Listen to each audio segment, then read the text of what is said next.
জঙ্গিপুর মহকুমা হাসপাতালে একটা নতুন পালক ইতিপূর্বেই রাজ্যের মানবিক মুখ্যমন্ত্রী এখানে যুক্ত করেছেন। ডায়ালিসিস সেন্টার উনি শুভ উদ্বোধন করে দিয়েছেন। এখানকার রোগী কল্যাণ সমিতির চেয়ারম্যান, এখানকার লোকপ্রিয় বিধায়ক জাকির সাহেবের সঙ্গে আমরা মিলে এই যাত্রাটা আজকে নতুনভাবে আমরা চলার পথ শুরু করলাম। আজ থেকে ডায়ালিসিস শুরু হবে। 5টা বেড আছে, 5 জন রুগী এখান থেকে ডায়ালিসিস নেওয়া হবে।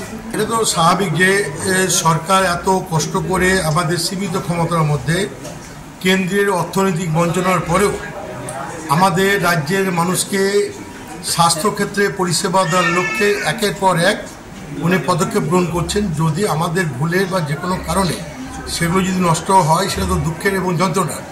তাই উনি প্রত্যেকের কাছে বললেন যে হসপিটালে যে সমস্ত সাজ সরঞ্জাম যন্ত্রপাতি থাকবে আমরা যাতে প্রত্যেকে যত্নশীল হই, এটার দিকে লক্ষ্য রাখি, কারণ এটাই মানুষের পরিষেবার মূল বিষয়বস্তু। বাংলা টুডে নাও।